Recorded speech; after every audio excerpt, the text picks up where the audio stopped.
ಸೇವಾ ಕಾರ್ಯವನ್ನ ಮಾಡ್ಕೊಂಡು ಬಂದಿದೆ. ನಾವೆಲ್ಲ ಅದರ ಧರ್ಮಸ್ಥಳದ ಪರವಾಗಿದ್ದೀವಿ ಅಂತಕ್ಕಂಥ ಸಂದೇಶವನ್ನ ರವಾನೆ ಮಾಡ್ಲಿಕ್ಕೋಸ್ಕರ ಒಂದು ಸಾಂಕೇತಿಕ ಬೋಲೋ ಭಾರತ್ ಮಾತಾ ಕಿ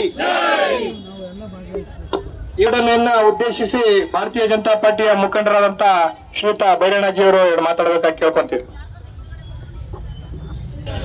ತುಮಕೂರು ನಗರ ಮತ್ತು ಜಿಲ್ಲೆಯಿಂದ ಬಂದಿರುವಂತ ಎಲ್ಲ ಅಕ್ಕ ತಂಗಿಯರೇ, ಅಣ್ಣ ತಮ್ಮಂದಿರೇ, ನಮ್ಗೆ ಯಾವಾಗಲೂ ಹೆಮ್ಮೆ ಪಟ್ಟು ಸಂತೋಷದಿಂದ ಕುಣಿದಾಡುವಂತ ಸಂದರ್ಭದ ಹಬ್ಬ ಹರಿದಿನಗಳನ್ನ ಆಚರಣೆ ಮಾಡ್ತಾ ಬಂದಿರುವಂತ ನಾವು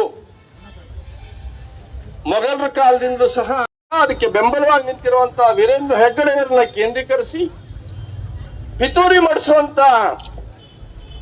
ನಗರ ನಕ್ಸಲೈಟ್ಸು, ನಕ್ಸಲಿಸ್ಟ್ ಚಿಂತನೆಯನ್ನು ಉಳ್ಳಂತವರು, ಅವರಿಗೆ ಪೂರಕವಾಗಿ ಈ ಧರ್ಮ ಯಾವಾಗ ಶಕ್ತಿ ತಗೊಳ್ತಾ ಇದೆ ಒಂದ್ ಕಡೆಗೆ ಸೇರ್ಕೊಂಡು ನಮ್ಮ ಶ್ರದ್ಧಾ ಕೇಂದ್ರಗಳ ಮೂಲಕನೇ ನಾವು ಒಂದ್ ಕಡೆಗೆ ಸೇರುವಂತ ಸ್ವಭಾವ ಬಂದಿರುವಂತದ್ದು. ಆ ಶ್ರದ್ಧಾ ಕೇಂದ್ರವನ್ನ ಹಾಳು ಮಾಡುವಂತ ಕೆಲಸವನ್ನ, ಪಿತೂರಿಯನ್ನ, ಅಲ್ಲಿ ನಡೆಯುವಂತ ಯಾವುದೋ ನಿರಂತರವಾಗಿ ಪ್ರತಿರೋಧಿಗಳು ನಮ್ಮ ಶ್ರದ್ಧಾ ಕೇಂದ್ರ ಪರೆಯನ್ನ ಮುಂದುವರಿಸಿಕೊಂಡು ಬಂದಿದ್ದು ನಾವು ಇತಿಹಾಸದಲ್ಲಿ ಕಾಣ್ತೀವಿ.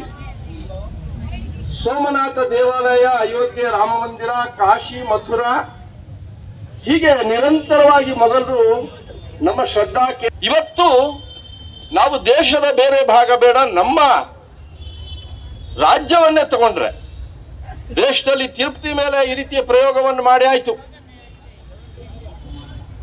ಕೇರಳದ ಶಬರಿಮಲೆ ಕ್ಷೇತ್ರದ ಮೇಲೆ ಈ ರೀತಿಯ ಪ್ರಯೋಗ ಮಾಡಿ ಆಯ್ತು. ಧರ್ಮಸ್ಥಳ ಅಂತ ಹೇಳಿದ್ರೆ ಇಡೀ ಹಿಂದೂ ಸಮಾಜ